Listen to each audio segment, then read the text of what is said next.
요즘에 이제 계속 기도하고 있는 것은 우리가 주님 오실 날이 얼마 남지 않은 상황이기 때문에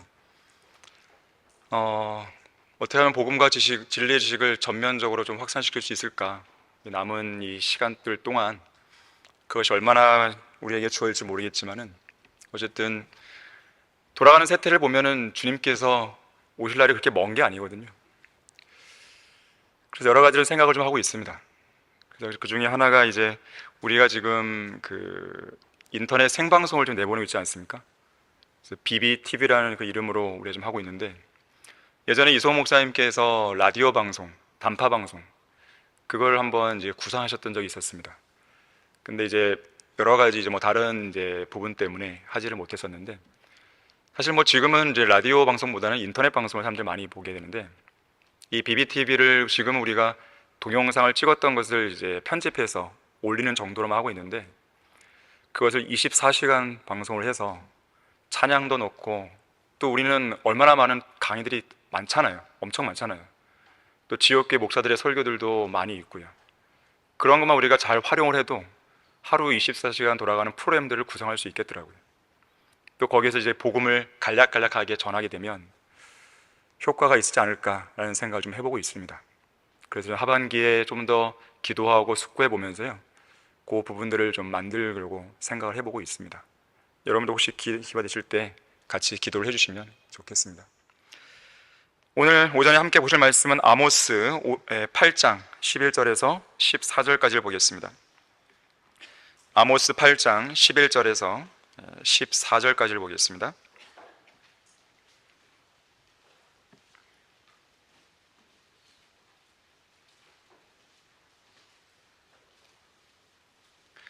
자, 11절부터 보시면, 주 하나님이 말하노니 보라, 그 날들이 오리라. 내가 그 땅에 기근을 보내리니 빵의 기근도 아니요 물로 인한 갈증도 아니라 오직 주의 말씀들을 듣지 못하는 기근이니라. 사람들이 바다에서 바다까지 북쪽에서 동쪽까지 방황할 것이요 사람들이 주의 말씀을 찾으려고 이리저리 달릴 것이나 그것을 찾지 못하리라. 그날에는 아름다운 처녀들과 청년들이 갈증으로 인하여 기진하리라. 사마리아의 죄로 맹세하고 말하기를, 오 다니여 내 신이 살아있도다 하며 브엘세바의 방식은 살아있도다 하는 자들, 그들은 쓰러져서 결코 다시 일어나지 못하리라. 우상 숭배자들은 쓰러진다는 것이요 결코 일어나지 못한다는 내용을 14절에서 하고 있는 것이죠. 다 같이 말씀을 위해 기도하겠습니다. 감사하신 하나님 아버지, 저희들의 마음속에 찬양과 감사와 기쁨이 넘쳐날 수 있도록 해주셔서 고맙습니다. 아름다운 예배를 드릴 수 있게 해주셔서 감사드립니다. 이 시간 바른 성경을 기초로 해서 하나님의 말씀을 저희들은 듣고자 합니다. 저희들의 마음을 열어주시고 마음을 옥토밭으로 갈아주셔서 하나님의 말씀의 씨앗이 잘 떨어지고 많은 열매를 거둘 수 있도록 도와주십시오. 우리가 말씀 앞에 온전히 반응할 수 있도록 해주십시오. 주님께서 우리에게 무엇을 요구하시든지 무엇을 명령하시든지 그대로 순응할 수 있는 신실한 성도들이 될 수 있도록 인도해 주시기 원합니다. 주 예수 그리스도 이름으로 기도했습니다. 아멘. 설교의 제목은 최악의 대기근의 시대입니다. 최악의 대기근의 시대. 거룩하신 하나님께서 더러운 죄들로 가득 찬, 가증한 죄인들로 가득 찬 이 악한 현 세상을 심판할 때 사용하시는 3대 재앙이 있습니다. 바로 전쟁과 전염병과 기근이에요. 죄의 삭슨 사망이라는 말씀대로 이 세 가지 재앙을 통해 죄인들을 진멸하시고 짐승들을 이 땅에서 끊어버리시는 겁니다. 1년 전 유엔 산하에 있는 세계 식량 계획이라는 그 기구가 있습니다. 그 기구에서 코로나19로 인한 기근 팬데믹을 경고한 적이 있어요. 기근 팬데믹이에요. 실제로 전 세계에서 기아에 허덕이는 사람들의 수가 2019년 말 기준으로 약 1억 3천 명이었는데 코로나19 팬데믹을 겪으면서 2배 가까이가 늘어 2억 명을 넘어섰습니다. 그리고 올해 2022년에 들어서는 러시아의 불법 침공으로 인한 우크라이나 전쟁의 악재까지 겹치면서 그 수가 3억 명에 육박하고 있다고 합니다. 그 중에서도 예멘, 콩고 민주공화국, 베네수엘라, 남수단 공화국, 아프가니스탄 등이 가장 심각해요. 흔히들 지구상에서 인류가 겪을 수 있는 최악의 자연재해로 기근을 손꼽습니다. 태풍 태풍이나 지진 같은데 그렇지 않아요. 기근으로 손꼽습니다. 자, 왜 그러냐면 기아와 영양실조로 인한 이 죽음은 매우 광범위하게 일어납니다. 또한 그것이 진행되는 속도가 상당히 느려요. 또 그 과정이 심히 고통스럽습니다. 태풍은 뭐 하루 이틀 딱 지나가 버리잖아요. 물론 그 피해도 심각하지만 뭐 며칠간, 몇 주간 계속되는 게 아니잖아요. 하지만 기근은 몇 년까지 갈 수 있는 겁니다. 그 피해가. 특히 어린아이와 나이 많은 노인에게 가장 큰 타격을 주기 때문에 그렇습니다. 어떤 자료를 보니까 인류 역사상 가장 최악의 대기근 10가지를 뽑았어요. 첫 번째가 1958년에서 1960년 사이 중국에서 일어났습니다. 어리석은 중국 공산당 지도자들이 잘못된 정책을 펼쳐서 그런 겁니다. 이 대약진 운동이라는 경제 성장 정책의 실패가 가장 큰 원인이었어요. 그리고 거기에 홍수, 가뭄까지 겹치면서 당시에 발생했던 그 기근으로 무려 4,300만 명의 중국인들이 사망했다고 합니다. 4,300명도 아니고 4,300만 명이에요. 두 번째 최악의 대기근도 중국에서 일어났어요. 역시 중국 동부에서 발생한 대규모 폭풍으로 농작물이 큰 피해를 입으면서 기근이 발생했는데, 이 기근 때문에 식량을 얻기 위한 폭동이 일어납니다. 또 그 폭동을 진압하는 과정에서 많은 사람들이 죽었다 그래요. 결국 이 기근으로 사망한 중국인들의 수가 2,500만 명이었습니다. 세 번째 최악의 대기근은 1783년 인도에서 발생했습니다.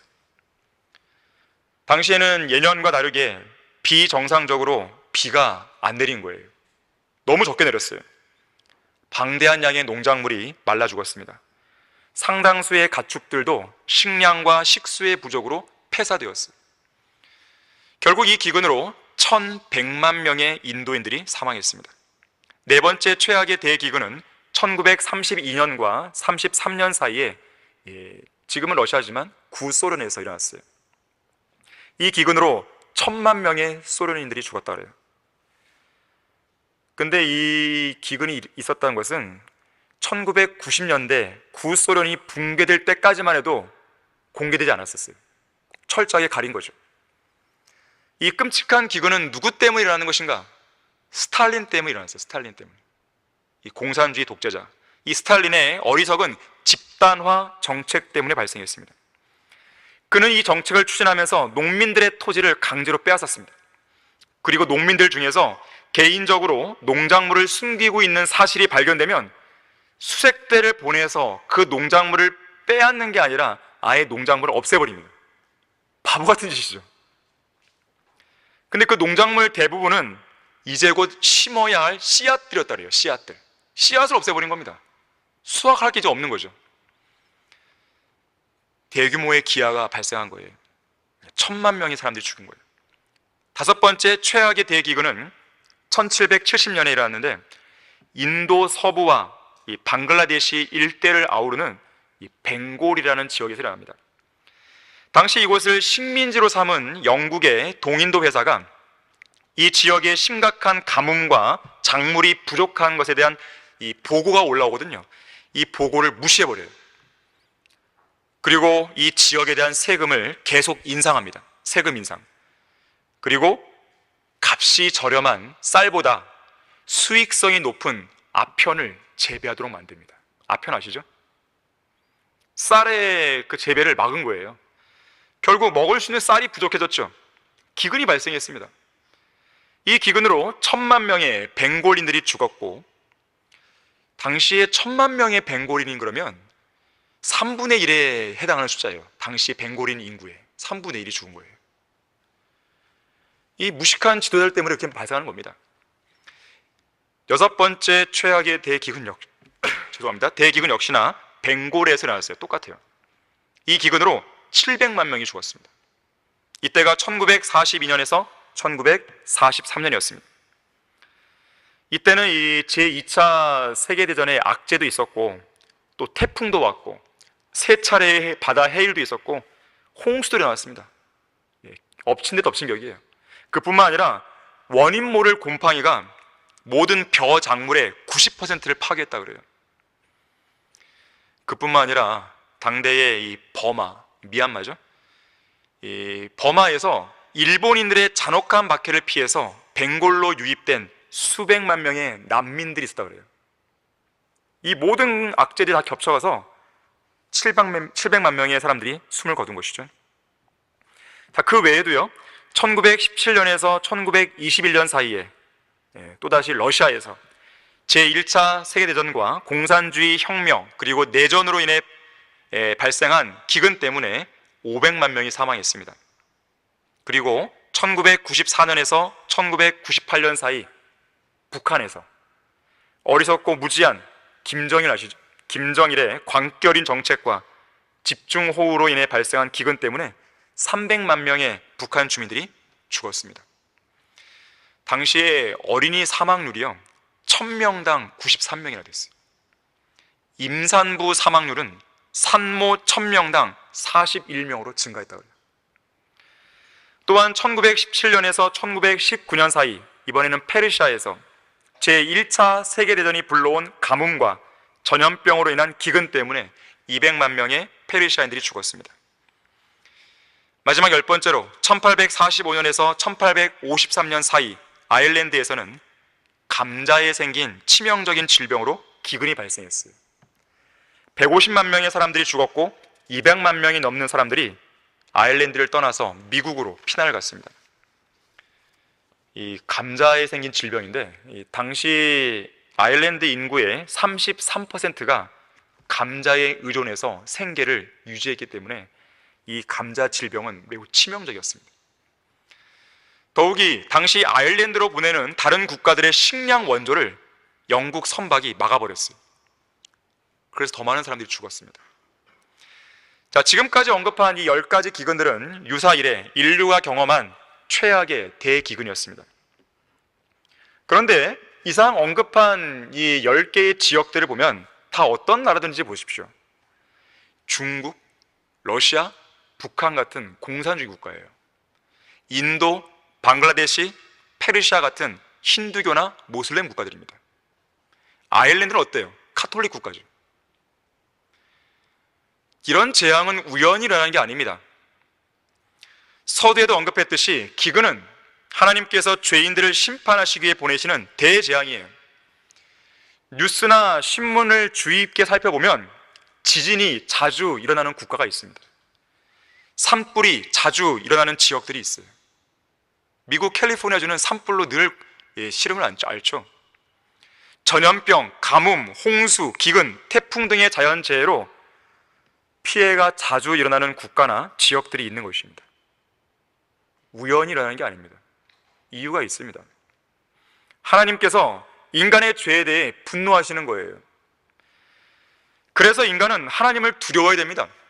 하나님을 존중해야 돼요. 그분의 말씀을 온전히 믿고 순종해야 됩니다. 겸손하게 하나님의 자비를 구해야 됩니다. 그렇게 하는 것만이 그 모든 재앙으로부터 피할 수 있는 유일한 방책이에요.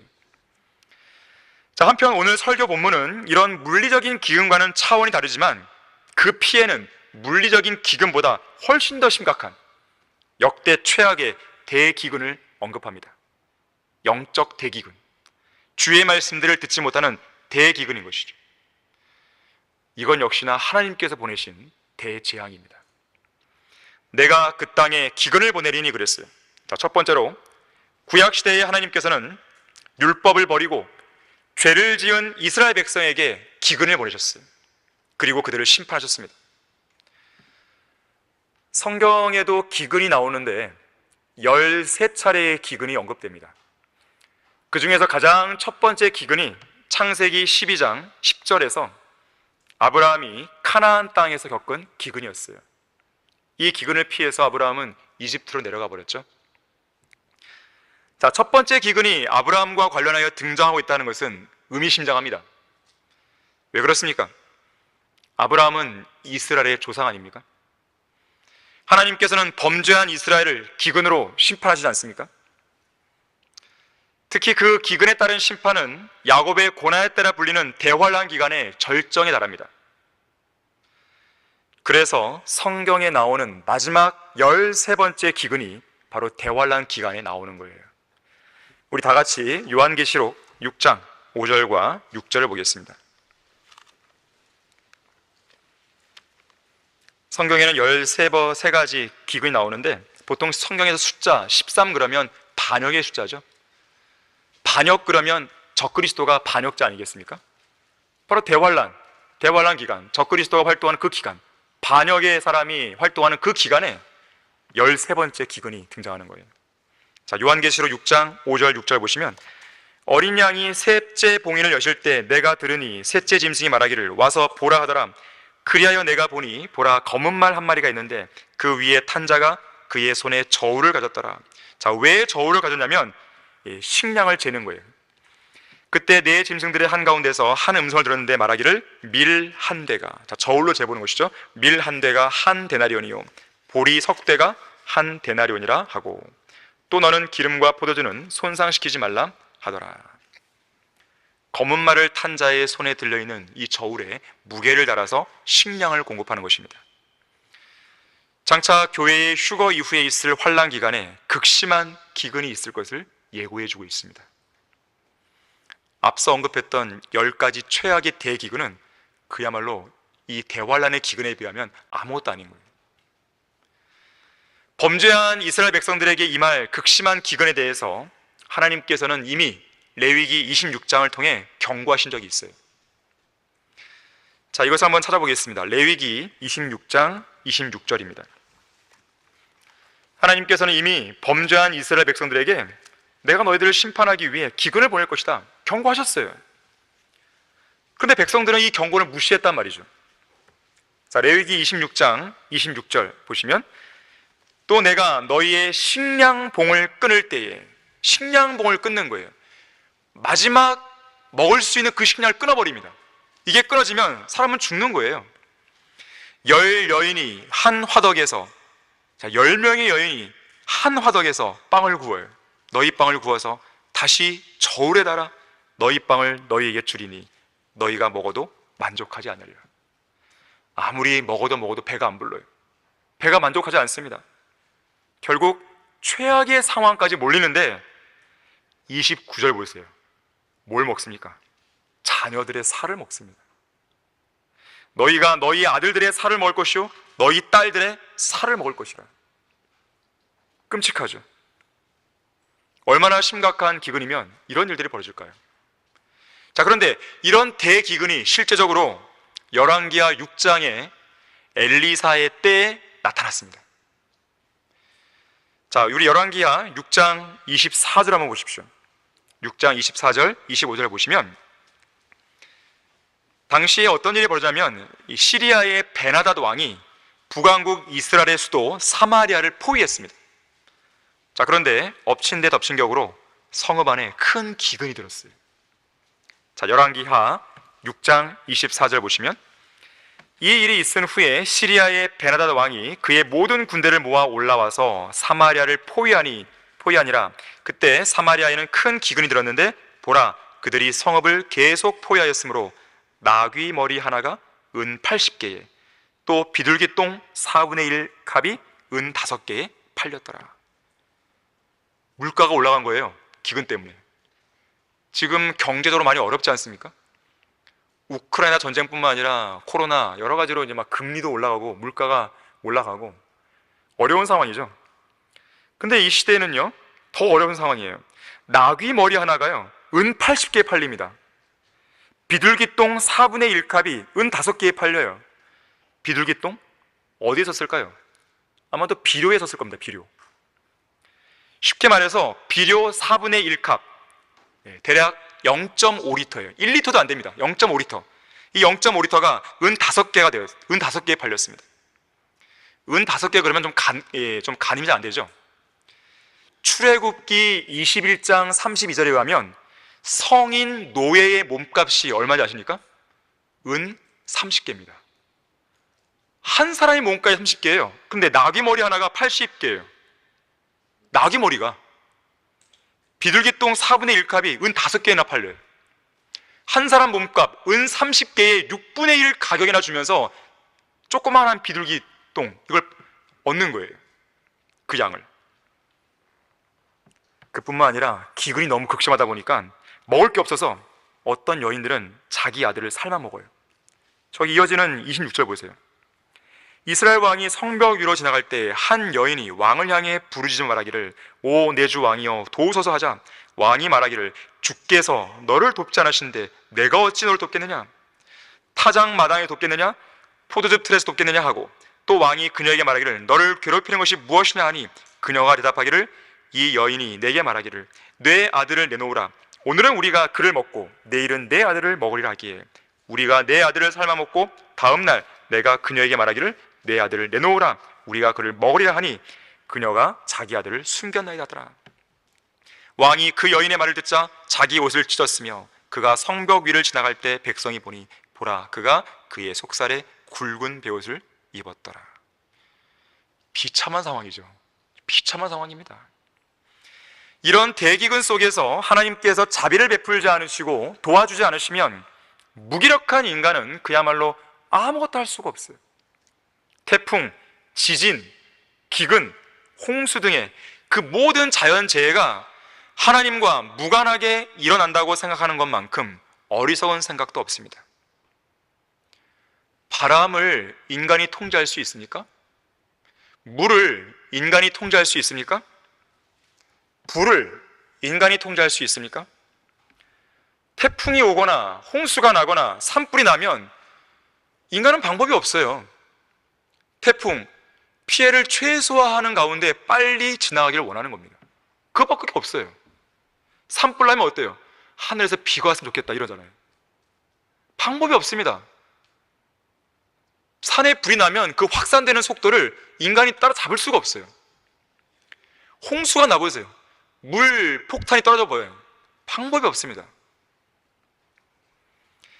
우리나라 역사상 가장 많은 비를 뿌렸던 태풍이 여러분 기억하시겠지만 2002년에 루사 태풍이에요. 그리고 가장 강한 바람을 일으켰던 태풍이 2003년 있었던 매미 태풍이에요.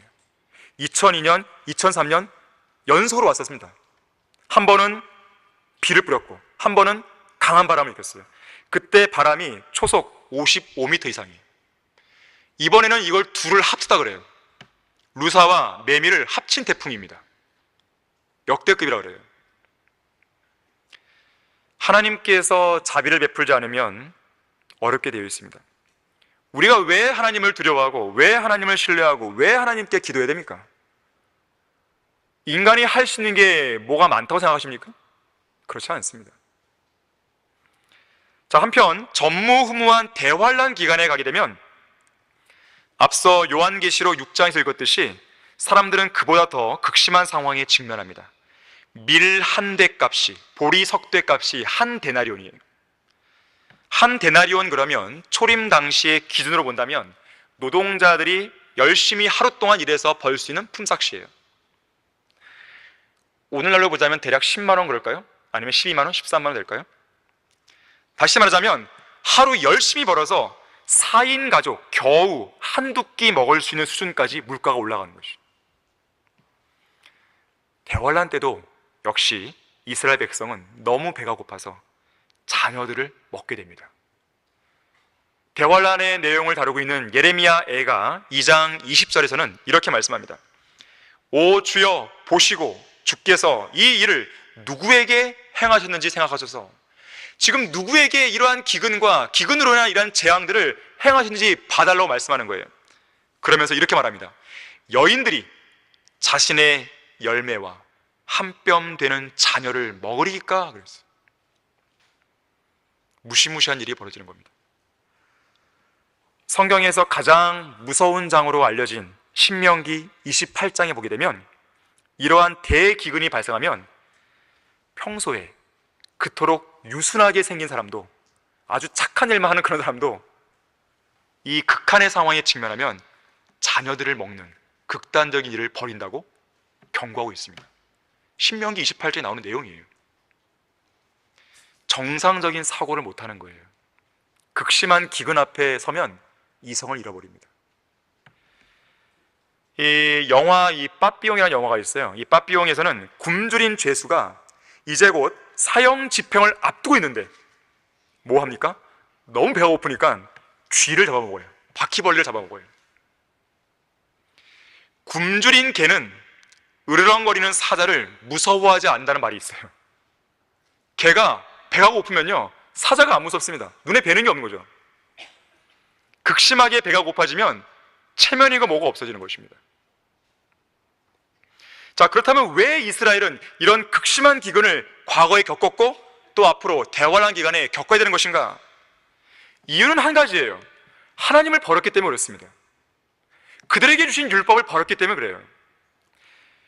신명기 28장 14절에서는 이미 경고했어요. 너는 내가 명한 어떤 말씀들에서도 좌로나 우로나 빗나가지 말며 다른 신들을 따라가서 그들을 섬기지 말지니라. 그런데 이 명령을 어겨버린 것이죠. 하나님을 버렸고 우상들과 이방신들을 섬겼고 결국 그에 대한 심판으로 하나님은 대기근을 그들에게 보내신 것입니다. 대기근만이 문제겠습니까? 그들은 아예 나라를 잃어버렸잖아요. 지난 1900년 동안 그 역사 속에서 하나님으로부터 완전한 거부와 저주를 받은 것이죠. 전 세계로 흩어져서 극심한 박해를 받은 거예요. 그런 와중에 많은 유대인들이 죽었습니다. 소수의 유대인들만 남은 거예요. 특히 1933년에서 1946년 사이에는 독일의 히틀러에 의해서, 나치당에 의해서 600만 명의 유대인들이 목숨을 잃었어요. 장차 도래할 대환란 기간에는 1000만 명이 죽어나갈 것입니다. 계산을 해보면. 러크만 목사님의 설명에 따르면 AD 70년 이래로 지난 1900년 동안 유대인들은 그야말로 모기같이, 하루살이같이, 벼룩같이, 쥐새끼같이, 바퀴벌레같이 취급받으며 죽어갔다 그랬어요. 자, 그런데 빵과 물이 부족한 기근보다 더 심각한 기근은 오늘 본문에 나오는 주의 말씀들을 듣지 못하는 영적 기근입니다. 사실 이스라엘 백성들은 이 빵과 물이 부족한 그 물리적인 기근보다도 영적인 기근이 먼저 왔습니다. 그 영적인 기근 때문에 이스라엘 백성은 죄악으로 가득 찼던 것이고 결국 그 죄에 대한 심판으로 빵과 물이 부족한 기근이 임한 거예요. 영적인 기근이 먼저 오고 그 다음에 물리적인 기근이 오는 것입니다. 왜 코로나 팬데믹이 일어난 거예요? 전 세계적으로 영적으로 하나님의 말씀을 존중하는 나라가 있나요? 없어요. 라오디케아 교회 시대, 배교의 시대 중에서도 가장 배교의 시대, 그 시대에 하나님께서 쳐버리시는 것이죠. 영적인 팬데믹이 있자 물리적인 이 코로나19 팬데믹이 온 것입니다. 주의 말씀들을 듣지 못하는 그런 기근이 임하는 거예요. 더 이상 이스라엘 백성들에게는 환상을 통한 말씀들이 주어지지 않습니다. 주의 말씀들을 찾으려고 해도 찾을 수가 없어요. 그들을 향해 비춰야 할 모든 빛과 조명이 다 꺼져버린 겁니다. 암흑의 시대에 내가 그 땅에 기근을 보내리니 주님은 말씀하십니다. 두 번째로 이 마지막 배교한 교회 시대에 하나님께서는 바른 성경과 진리를 저버린 이 시대의 교인들에게 영적 기근을 보내셔서 그들을 심판하십니다. 다 같이 요한계시록 3장 17절 보겠습니다. 요한계시록 3장 17절 말씀입니다.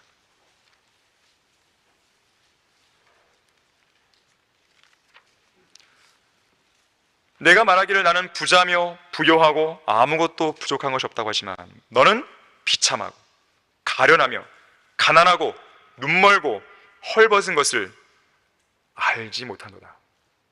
차라리 안다면 무언가 여기에서 헤어나올 수 있는 방법이 있을 텐데 아예 그것도 모르는 거예요. 이 마지막 배교한 교회 시대는 2000년 교회 시대 중에서 가장 비참한 시대입니다. 우리가 살고 있는 시대예요. 가장 가련한 시대예요. 가장 가난한 시대예요. 가장 눈먼 시대예요. 가장 헐벗은 시대입니다. 가장 영적 대기근이 극심한 시대입니다. 최악이에요. 누가 이러한 영적 기근을 초래했습니까? 성경을 변개시킨 사람들이에요. 가장 큰 책임이 있습니다. 성경을 변개시킨 목사들입니다. 변개된 성경들을 쓰는 목사들이에요. 변개된 성경들을 추천하는 신학 교수들입니다. 가장 큰 책임이 있어요. 이 나라를 망친 장본이 누구예요? 대통령들이에요. 가장 큰 책임이 있습니다. 대통령들부터 쇄신해야 되는 것이죠. 어떤 이 사설 칼럼을 보니까 대통령부터 쇄신하라, 이 제목을 딱 썼어요. 가장 큰 책임이 있습니다. 이 나라 역대 대통령들이. 그리고 그 밑에 대통령을 보좌하는 그런 정치인들이죠. 당리당락에만 좌우되잖아요. 자기들 밥그릇만 신경 쓰잖아요. 자, 그런 가운데 누가 가장 힘들어집니까? 국민들이에요. 자, 이 나라 기독교계를 망친 사람들이 누굽니까? 목사들입니다. 강단에 선 설교자들이에요. 누가 가장 고통받아요? 교인들이에요. 영적 기근에 허덕이고 있습니다. 영적 갈증에 허덕이고 있어요. 무언가 유명한 목사들한테 가서 뭔가 얻어먹을 게 있나 갔더니 없는 거예요. 없어요. 1611년에 출간된 영어 킹제임스 성경을 무려 273년 동안 사용해온 영국은 1884년에 변개된 RV를 펴내죠. 미국은 1901년에 ASV를 펴내죠. 영적 대기근의 시작입니다. 1978년에 NIV가 나왔을 때 그 기근은 더욱 극심해졌죠. 우리나라는 어떻습니까? 불행하게도 개신교가 처음 들어올 때부터 영적 기근과 함께 들어왔어요. 1882년에 출간된 변개된 성경 로스역이 그 원흉이었어요. 그 이후에 등장한 개혁 성경과 개혁 개정판이 그 기근을 더욱 부추기고 심화시켰습니다. 더군다나 1885년에 우리나라 인천 제물포로 들어온 최초의 개신교 선교사 언더우드와 아펜젤러는 성경적인 복음 전파보다는 병원과 학교 설립을 전면에 내세웠죠. 사회 복음입니다. 그건 복음이 아니에요.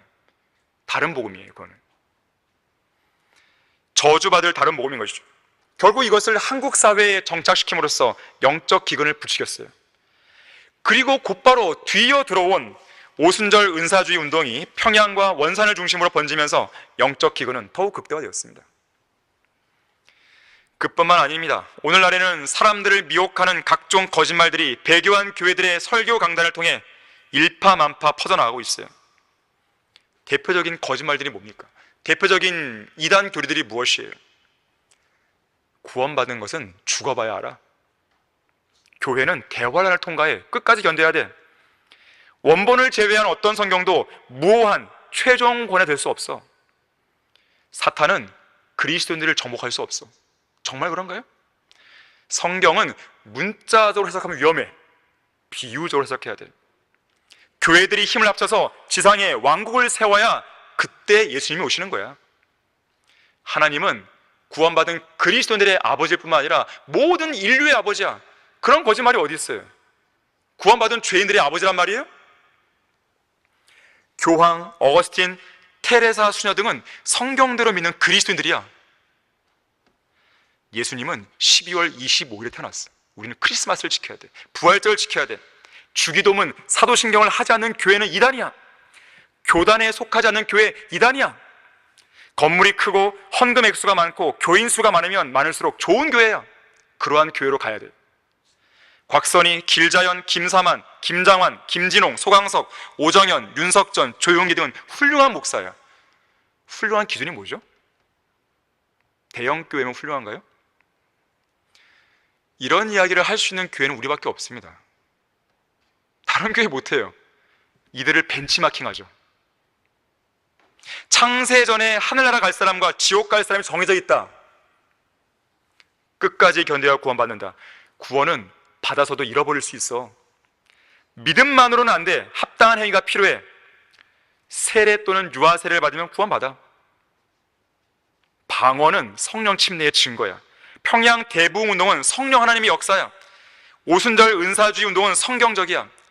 다른 종교에도 구원이 있어. 누가 했단 말이에요? 조용기 목사 했단 말이에요. 불교에도 불교만의 구원이 있다고 동국대학교 가서 그 대학원 과정에 속한 사람들에게 얘기했습니다. 예수님은 수요일이 아니라 금요일에 죽으셨어. 지옥에서 영원히 고통받는 건 아니야. 나중에 풀려날 거야. 화평의 통치자이신 예수님께서 오시지 않아도 인간의 힘으로 지상에 평화를 가져올 수 있어. 신학 공부를 제대로 하려면 철학을 공부해야 돼. 대단한 사람들입니다, 정말. 온 반죽을 부풀게 하는 누룩들이 이 나라 기독교계 전반에 퍼져 있습니다. 예수 그리스도의 재림을 강조하는 교회가 있습니까? 지옥을 전파하는 교회를 본 적이 있습니까? 있다면 그나마 다행이죠. 죄와 거짓 교리부터 성별하라고 외치는 교회를 본 적이 있습니까? 예수 그리스도의 복음을 믿으라고 거리에서 설교하고 전도지를 나눠주고 혼들을 주님께로 이겨오기 위해서 애를 쓰는 교회를 본 적이 있습니까? 공휴일이나 휴가 때 전국을 순회하면서 복음을 전하는 그런 교회를 본 적이 있으십니까? 길거리에서 통기타나 탬버린을 치면서 CCM이나 부르지 않으면 다행이죠. 손짓 발짓 해가면서 허리와 배를 드러내는 율동이나 워십 댄스나 안 하면 다행이죠. 화장지나 껌이나 커피나 사탕이나 주보나 행복으로의 초대나 안 나눠주면 그나마 다행이죠. 과연 이 땅에 진리의 지식을 전하기 위해서 애쓰는 교회가 몇 교회나 있습니까, 정말? 여러분들이 정말로 한번 생각해 본다면 한번 세 보세요. 정말 있는지. 신학교 간판만 달면 모두 다 성경을 제대로 가르치는 신학교가 되는 것입니까? 교회의 간판만 달고 있으면 모두 다 성경대로 믿고 실행하는 교회입니까? 그래서 사람들이 속아버리는 것이에요. 이 마지막 배교한 시대에는 젊은 그리스도인 처녀들과 청년들이 갈증으로 인해서 기진하고 있어요. 오늘 본문 말씀대로 주님을 위해서 분연히 일어나 열정적으로 부지런히 섬겨야 할 젊은 일꾼들이 교회 내 설교 강단에서 그 어떤 생명력 있고 도전적인 말씀들을 듣지 못하고 있습니다. 결국 헌신해야 될 그런 젊은 청년들이 세상 일들로 다 내몰리고 있는 것이에요. 주님 안에서 비전을 못 찾는 것이죠. 누가 그렇게 만든 것입니까, 과연? 이런 세태에 대해서 러크만 목사님이 이렇게 지적했습니다. 이 마지막 시대를 살고 있는 젊은 세대들에게 가장 중요하고 가장 필요한 것은 절대적으로 신뢰해야 할 최종 권위인 성경이다. 하지만 그리스도인 젊은이들을 가르치고 양육해야 할 책임이 있는 98% 이상의 목사들과 신학 교수들이 이 사실을 간과하고 있다. 마치 노아의 대홍수 시대에 방주를 놓쳐버린 것 같다. 정말 아찔하죠. 아름다운 처녀들과 청년들은 생선이 필요할 때 뱀을 얻고 있고, 성경에 나오는 내용을 이용한 것이죠. 빵이 필요할 때 돌을 얻고 있으며, 알이 필요할 때 전갈을 얻음으로써 기근과 갈증으로 기진맥진하고 있다. 그야말로 우리 젊은이들이 새 한 마리도 키울 수 없는 종교적인 쓰레기를 먹고 있는 것이다. 마지막 때에 많은 사람들이 이리저리 달릴 것입니다. 지식이 증가해요. 지금 지식이 홍수시대입니다. 하지만 말씀들을 듣지 못하는 기근은 더욱 극심해져요. 지식은 증가하는데 사람들은 열심히 배우는데 자격증도 따고 열심히 공부하는데 진리의 지식에는 이르지 못하죠. 전국의 교회들이나 어떤 단체들에서 하고 있는 성경 공부가 질비하게 널려 있습니다. 인터넷만 조금만 뒤져봐도요, 무슨 성경 공부다, 무슨 성경 공부다, 요한계시록 전공, 요한계시록 전문가가 가르친다, 막 그래요. 그래서 어떤 목사는 1년 내내 요한계시록만 가르쳐요. 돈을 많이 받아가면서. 그런데 그들이 진리의 지식이 이르나요? 이르지 못하고 있잖아요. 성경이 이미 말씀하고 있어요. 항상 배우지만 진리의 지식에는 결코 이르지 않는다 그랬어요. 항상 배워요. 늘 배워요. 늘 책을 끼고 살아요. 인터넷에서 지식 검색을 하고 산단 말이에요. 그런데 정작 진리의 지식은 이르지 못해요. 왜 그럴까요? 변개된 성경들이 판을 치고 있습니다. 가짜 목사들과 가짜 신학 교수들이, 가짜 성경 교사들이 판을 치고 있어요. 속으면 안 되는 것이죠. 물론 이 자리에 앉아 계신 여러분들은 속지 않았기 때문에 이 자리에 앉아 있는 거 아니겠습니까? 자, 이러한 현상, 내가 진리를 알고 싶은데, 진리를 배우고 싶은데 내가 만나는 사람은 거짓 목사예요. 이것도 또 하나의 하나님의 심판입니다. 왜 그럴까요? 이미 그 사람 마음속에요, 하나님의 말씀에 대한 올바른 마음이 없는 거예요. 그래서 그들은 공부를 하러 다니지만 늘상 만나는 것은 엉뚱한 이상한 것들을 만나는 것이죠. 여러분들이 바른 말씀을 발견했고 한글 킹제임스 성경이 올바른 성경임을 분별했고 또 이 강단에서 선포되는 설교나 어떤 강의나 성경 공부 등등이 올바르다는 것을 분별할 수 있다는 것, 이건 복입니다.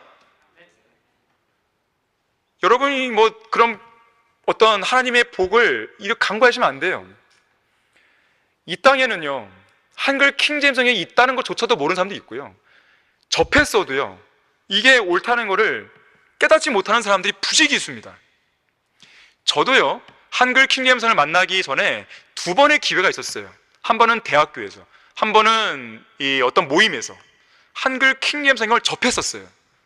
하지만 그때는 제가 성별하지 못했어요. 군대에서야 비로소 저는 바른 성경을 알았죠. 깨닫게 된 것이죠. 그리고 성별했죠.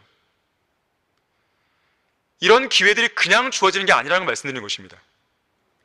이것이 여러분들이 특권이라고 생각한다면, 정말 나에게 주신 복이라고 생각한다면 이 기회를 잘 살리셔야 돼요. 정말 더 열심히 성경을 읽고 더 공부하고 내가 주님을 위해서 무언가 하나라도 내가 헌신하게 노력을 하는 거예요. 여러분이 바른 성경을 찾았다는 것에 대해서 감사하십시오. 내 백성이 지식의 부족으로 멸망하는도다 그랬어요. 호세아 4장 6절에서 지식의 부족으로 멸망해요. 왜 지식이 부족한가 봤더니 내가 지식을 거부하였으므로 나도 또한 너를 거부하리니 내가 나에게 제사장이 되지 못하리라. 내가 내 하나님의 율법을 잊었으니 나도 또한 내 자녀를 잊어버리리라. 율법의 말씀을 잊어버린 거예요. 그 지식을 거부한 겁니다. 거부하자 지식이 부족하게 됐어요. 부족하자 영적 기근이 찾아온 것이죠. 영적 기근이 오자 물리적인 기근이 왔고 아예 나라가 멸망해버린 것입니다. 수순이에요. 내가 그 땅에 기근을 보내리니 주님은 경고하십니다. 마지막 세 번째로, 이 시대에 설교 강단을 지키지 못한 배교한 목사들에게 이 영적 기근에 책임이 있는 것입니다. 하나님은 반드시 그들에게 책임을 물으실 것이에요. 기근이 극심한 이 마지막 시대에는 사람들이 이리저리 달려도 주의 말씀을 찾을 수 없어요. 오늘 본문 말씀에 의하면 바다에서 바다까지, 우리로 본다면 서해에서 동해까지, 서해에서 남해까지, 북쪽에서 동쪽까지 주의 말씀을 찾으려고 이리저리 달려도 찾지 못합니다. 우리나라 교회들 보세요. 교회에 들어가면 진리의 지식을 찾을 수 있습니까? 그래서 우리가 아무 교회나 가지 말라고 경고하는 거예요. 구원은 받았는데 아무 교회나 가보세요. 끝나버리는 것이죠. 교회들의 개수가 치킨집 개수 수예요. 8만 개라요. 8만 개. 뭐가 그렇게 많아요? 뭐 치킨집 할 거예요? 이렇게 많을 이유가 없습니다. 교회가. 제가 언젠가 말씀드렸지만 우리나라에는요 30개의 성경대로 믿는 지역교회가 있어도 우리나라를 다 커버할 수 있어요. 더 많게 잡으면 50개 정도, 30개에서 50개만 있으면 우리나라 전역을 복음화 시킬 수 있는 기회가 주어지는 것이에요. 그래서 여러분들에게 제가 기도를 요청하는 겁니다. 30개의 지역교회가 세워져야 돼요. 자, 1960년 이래로 잘 살아보세라는 정치 철학과 맞물려서 한국 교회가 가장 중요하게 관심을 둔 것은 교회 성장이었습니다. 성장 지상주의. 이 가치 속에서 교인 수를 늘리고 헌금 액수를 늘리고 교회의 부지를 늘리고 건물을 더 많이 짓고 차량 등의 규모를 키우고 몸집을 비대하게 부풀리는 것이에요. 그런 세월이 벌써 반세기를 훌쩍 넘은 것입니다. 바로 이 일을 위해서 어떤 목사는 기도만 하면 무조건 복받고 병도 나을 수 있다고 사람들을 속였습니다. 또 어떤 목사는 성경에도 없는 제자 훈련이나 경배와 찬양으로 속였어요. 어떤 목사는 귀신론과 신유 집회, 오중복음과 삼중축복, 긍정적인 사고방식과 같은 마귀의 교리들로 속였어요. 어떤 목사는 샤머니즘적인 새벽 예배와 금요 철야 기도회로 사람들을 속였습니다. 각 교회들은 자기 나름의 목회 색깔을 내세워서 교인들을 끌어모은 거예요. 결국 이들은 성장이라는 패러다임에 갇혀서 정작 교회가 해야 할 중요한 임무들은 다 뒷전에 둔 것이죠. 복음 전파를 안 한 것입니다. 성경적 기독교의 본질적인 가치들을 헌신짝처럼 내던져 버린 것입니다. 설교 강단이 죽었어요. 세계 전역에서 하나님의 말씀을 멸시하는 풍조가 크게 달하고 있습니다. 그 결과 지금 이들 대형교회 목사들은 다 어떻게 됐습니까? 잘하고 있습니까? 일부는 죽었고요, 일부는 병들었고, 일부는 성추행에 휘말렸고, 일부는 100억 원 이상의 배임 및 횡령 의혹을 받았고, 세습 문제로 빠져들었고, 논문 표절, 교회 건물의 불법 도로 점령, 추한 민낯을 드러내는 목사들로 가득 차게 된 것이죠. 육신의 정욕과 안목의 정욕과 생의 자랑으로 대별되는 돈, 음행, 명예 앞에 이들 목사들이 다 무너진 것입니다. 사실 대형교회 목사들의 극심한 몰락은 이미 예고되어 있었어요. 성경은 이렇게 경고합니다. 나의 이 말들을 듣고 행하지 않는 자는 누구나 자기 집을 모래 위에 지은 어리석은 사람과 같으리니 비가 내리고 홍수가 나며 바람이 불어 그 집에 들이치면 무너지되 그 무너짐이 극심하리라 그랬습니다. 하나님의 부르심을 받지 않은 사람들입니다. 설령 부르심을 받았다 하더라도 그 부르심에서 이탈을 한 것이죠. 바른 성경이 없어요. 구원받은 간증을 제대로 할 수 있는 목사도요, 손에 꼽습니다. 혹시라도 이 인터넷 생방송을 듣고 있는 사람들 가운데 제도권 교회에 다니는 어떤 교인이 있다면 자기 담임 목사에게 물어보세요. 목사님, 어떻게 구원받았습니까? 물어보세요. 구원받은 간증도 제대로 없고 바른 성경도 없고 성경적으로 설교할 수도 가르칠 수도 없는 무자격자들이 강단을 차지하고 있습니다. 저주받을 이단 교리들과 비성경적인 실행들이 양산되고 있어요. 이런 가짜 목사들은 결코 하나님의 승인을 받은 자들이 아닙니다.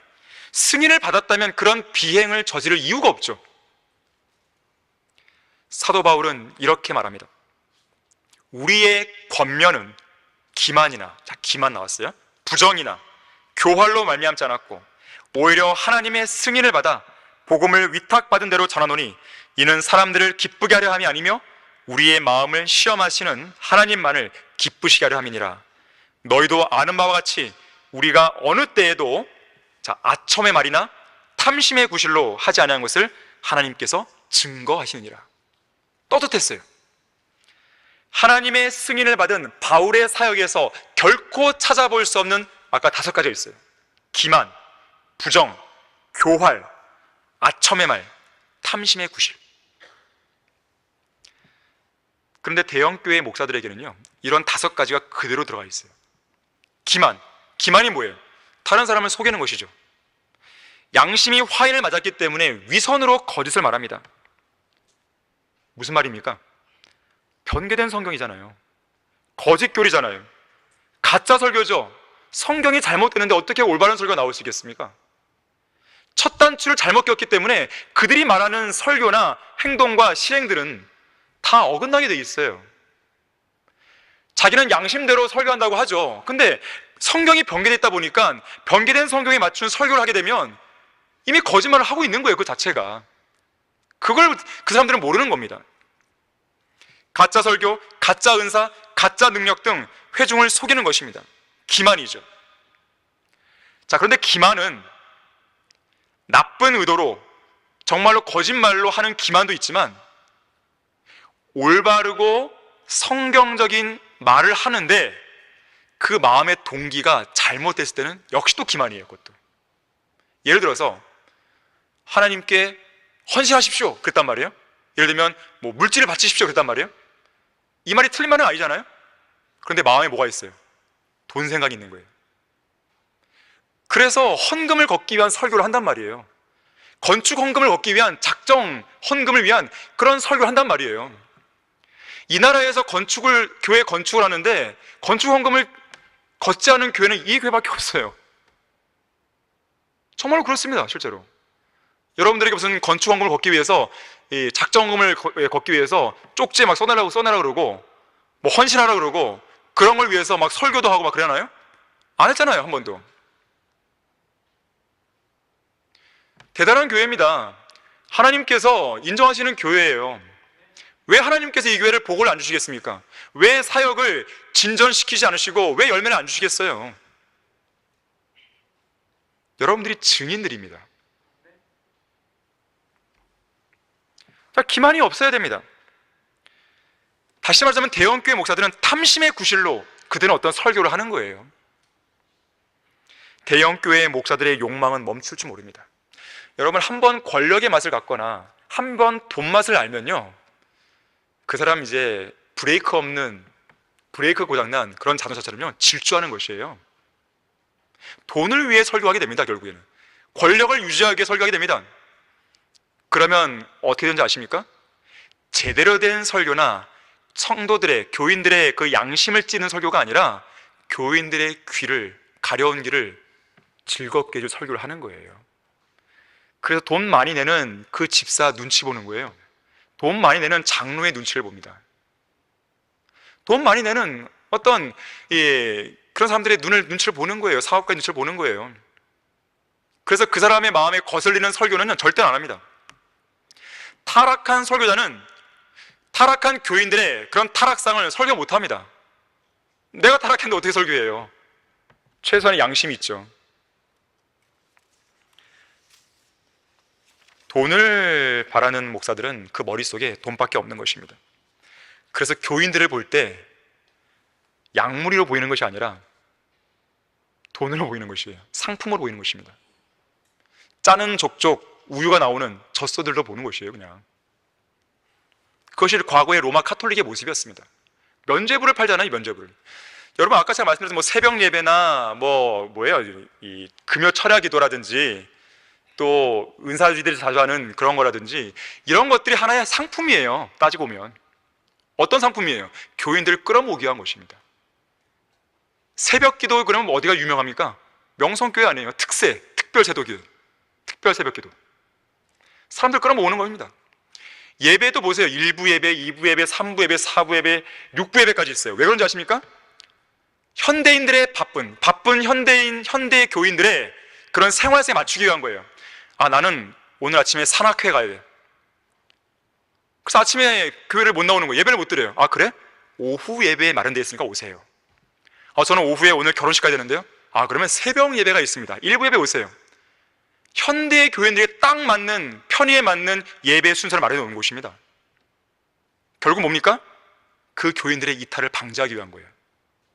예배를 많이 드리면 어떻게 돼요? 헌금이 모이잖아요. 헌금이.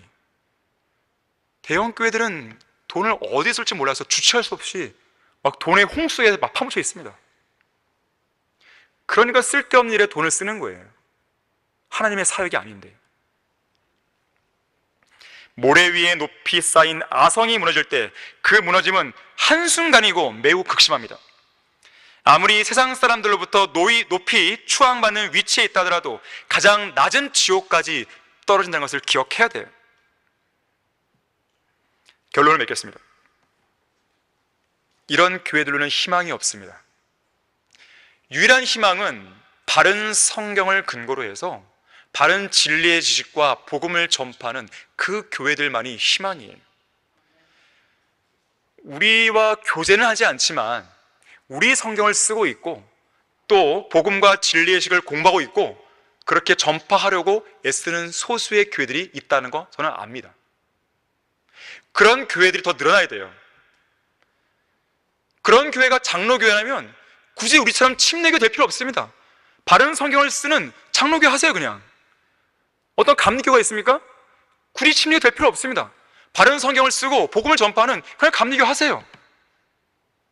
굳이 우리 교회, 자기 교회 다 포기하고 우리 교회 올 필요 없어요. 그 교회에서 바른 성경을 쓰고 하면 됩니다. 그런 교회들이 늘어나야 됩니다. 이 땅에는. 하나님께서는 이 최악의 대기근의 시대에 그분의 말씀인 성경의 권위를 존중하는 사람들을 찾고 계세요. 몇 가지 성경 구절들을 읽어드릴게요. 나를 존중하는 자들을 내가 존중하고 나를 멸시하는 자들을 내가 소홀히 여기리라. 사무엘상 2장 30절이에요. 주를 찬양함과 주를 존중함이 종일 내 입에 가득하게 하소서. 시편 71편 8절이에요. 내가 주의 모든 계명들을 존중할 때 수치를 당하지 아니하리이다. 시편 119편 6절 말씀입니다. 나를 붙드소서. 그리하면 내가 안전할 것이요 또 내가 주의 규례들을 끊임없이 존중하리이다. 시편 119편 117절입니다. 내가 주의 법규들을 묵상하며 주의 길들을 존중하리이다. 시편 119편 15절 말씀입니다. 잠언 29장 18절에서는 환상이 없는 곳에서는 백성이 망하나 율법을 지키는 자는 행복하니라 그랬어요. 말씀을 지키는 자는 행복한 거예요. 영적 대기근의 시대에 말씀을 존중할 줄 알고 말씀을 신뢰하는 성도들은요, 이 기근을 맛보지 않는 거예요. 영적 대기근 한가운데서도 풍요로운 말씀을 맛볼 수 있는 것입니다. 풍요로운 꼴을 맛볼 수 있는 것이에요. 바로 이러한 것이 하나님께서 우리 성경대로 믿는 그리스도인들에게 주어진 복이라는 것을 항상 기억했으면 좋겠습니다. 자, 다 같이 기도하겠습니다. 감사하신 주 하나님 아버지, 저희들에게 바른 성경의 중요성과 바른 진리의식의 중요성과 바른 교회의 중요성, 바른 사역의 중요성, 바른 섬김의 중요성, 이 모든 것들을 우리에게 일깨워주시고 또 그 한가운데서 주님을 섬길 수 있도록 역사해 주셔서 참으로 감사드립니다. 우리에게 주어진 이 복을 항상 기억해야 됩니다. 이 특권을 항상 기억해야 됩니다. 주님께서 얼마나 우리를 사랑하시고 얼마나 우리를 선하게 인도해 주시는지 우리는 항상 기억해야 됩니다. 그것을 잊지 않는 우리 모두가 될 수 있도록 인도해 주십시오. 주 예수 그리스도 이름으로 기도했습니다.